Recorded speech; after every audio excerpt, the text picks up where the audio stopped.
lagi bersama kami di segmen Orang Awa Bercerita, Adat, Rantau, dan Realita.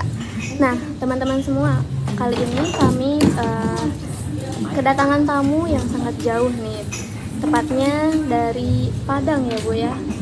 Oke, mungkin untuk openingnya nih kita perkenalan dulu mungkin ya Ibu, boleh? Hai, gitu ya. Nama Ibu Elda Safitriona, Ibu profesinya guru, di sini tinggalnya di Ibun. Ibun ya. Asalnya dari Padang. Padang. Orang Awa gitu. Awak banget ini. Nah Bu, kalau di orang Padang kan ada marga ya. Ya. Nah kalau Ibu boleh. Kalau Ibu itu kebetulan namanya Elda Safitriona T itu Tanjuang. Jadi sukunya itu Tanjuang. Mungkin boleh diceritakan sedikit tentang suku. Kalau suku Tanjuang itu kebetulan warisan dari mama.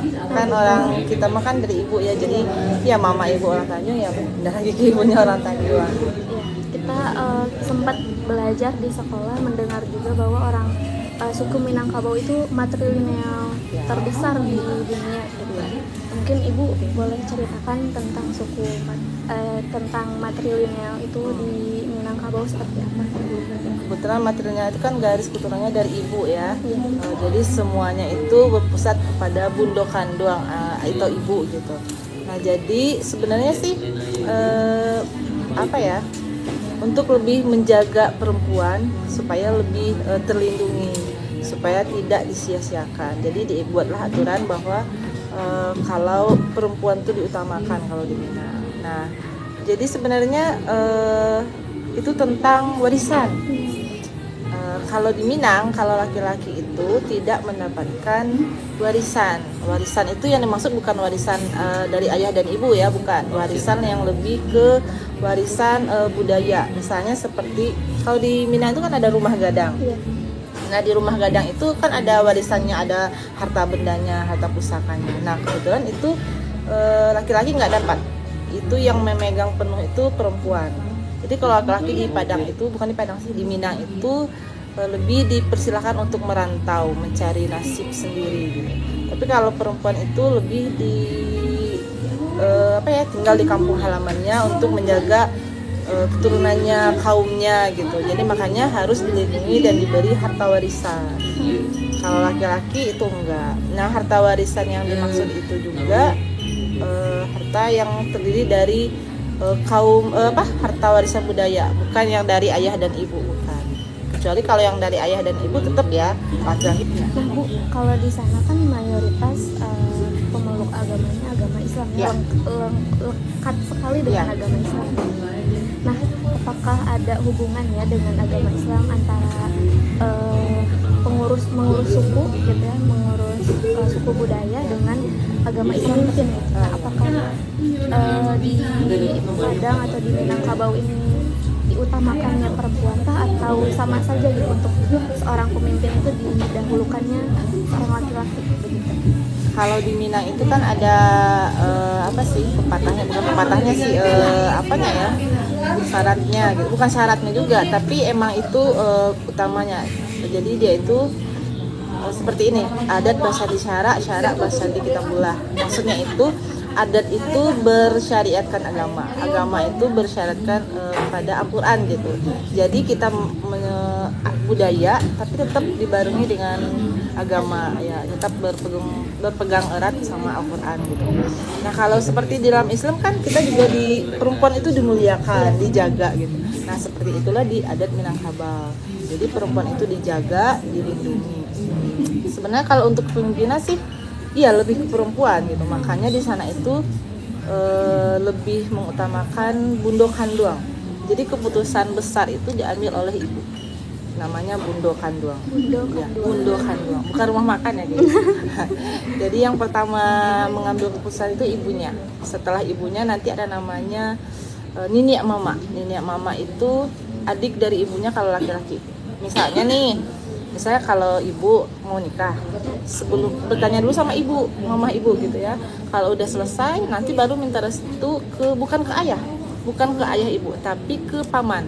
Paman itu disebutnya niniak mama. Jadi nanti niniak mama lah yang akan mengurus pernikahannya. Nah kalau di Minang itu, kalau ayah kita Ya. berarti ya ayah suami ibu kayak suami ibu ya, atau pokoknya yang ayah-ayah lah gitu ya. Itu disebutnya pendatang, alias bukan alias sih, nggak Sumando. Sumando itu nggak terlalu, bukannya tidak dihargai gitu, cuman karena dia lebih utama ke ibu, ke keturunan ibu, jadi mereka yang lebih utama ditanyain dulu pendapatnya. Jadi kalau ayah itu bukan tidak menghargai, cuman lebih diutamakan seperti tanggap gitu yang tentang materialnya. Mereka menganggap tuh oh laki-laki nggak dihargai gitu, laki-laki kok nggak dikasih warisan, sementara kan yang di dalam Islam itu warisan laki-laki harusnya ada gitu. Padahal yang dimaksud warisan itu bukan warisan harta dari orang tua gitu. Warisan yang dimaksud itu adalah warisan yang dari masyarakat ya, adat gitu, misalnya warisan semua adat gitu, itu nggak bisa dijaga oleh laki-laki karena laki-laki itu kan pergi merantau. Nah jadi yang menjaganya itu perempuan, makanya diwariskannya kepada bundokan dua perempuan. Jadi kebanyakan laki-laki di Minang itu di Padang tuh lebih Harus banyak merantau. iya, harus gitu. merantau. Laki-laki itu harus merantau. Kenapa sih harus merantau? Karena laki-laki itu kan apa ya, harus jadi tulang punggung gitu ya. Jadi dia lebih harus tahu kehidupan, harus kuat gitu. Meskipun kalau zaman sekarang ibu aja perantau di perempuan, udah nggak gitu lagi. Sekarang mah udah apa ya, menyesuaikan gitu. Cuman kita tetap berpegang teguh sama syariat Islam. Apakah itu salah satu alasan mengapa banyak sekali rumah makan Padang di sini?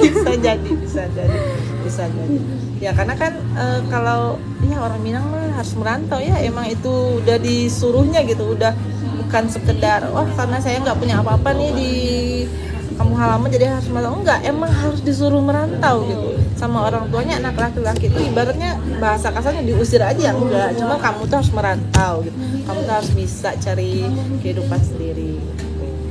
Jadi ada hak-hak untuk perempuan gitu ya, Iya, untuk memimpin ada hak. kaum adat gitu. Ya, ada gitu ya, cuman emang kebanyakan besar itu di apa sih, keputusan diambil lagi sama nenek mama. Nenek mama itu adiknya ibu yang laki-laki gitu. Cuman emang semuanya tetap kembali lagi kepada bundokan doang yang memutuskan, karena ya yang memimpin di Minang itu perempuan, bundokan doang kita yang menjaga rumah gadang. Kalau ketentuan untuk menjaga rumah gadang itu ada yang marganya khususkah yang bisa mengurus rumah gadang tersebut? Itu dari dulu ya, kalau kayak istana di Pagaruyung berarti itu yang mengurusnya orang-orang yang di Pagaruyung gitu. Nggak bisa misalnya kayak ibu nih, ibu Tanjung, kalau Pagaruyung itu kalau nggak salah itu Caniago, nggak bisa, itu emang dari mereka keturunan rajanya mungkin gitu ya kan. Kalau yang utama itu di Minangkabau ada 4 suku, Caniago, Piliang, 2 lagi ibu lupa ya.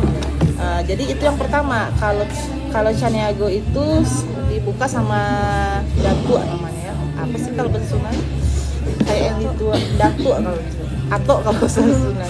Kalau bahasa Upin Ipin, Datu Marpati Nasabatang. Nah dialah apa ya, pengemuka suku gitu.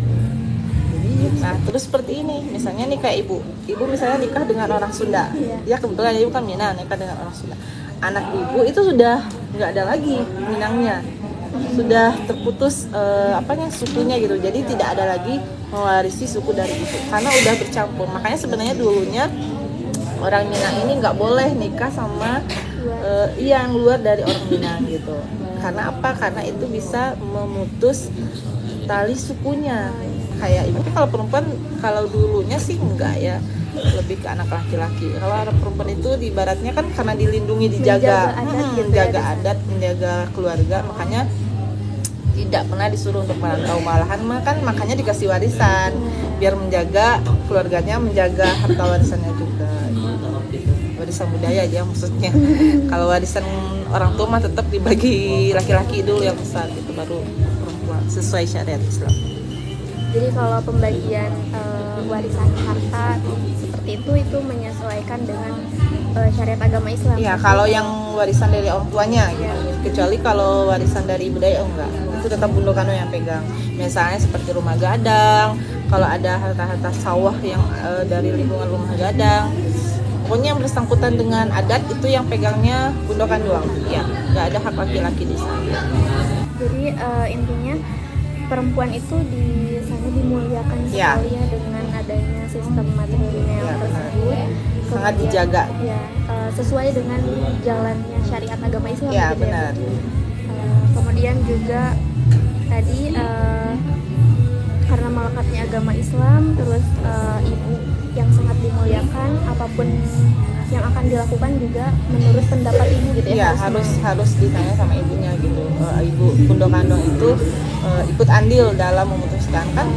Nah teman-teman, jadi begitulah mungkin ya secara singkatnya mengenai sistem matrilineal, dan ternyata di Minangkabau itu menganut sistem yang sangat memuliakan perempuan gitu ya, martabat perempuan, tapi bukan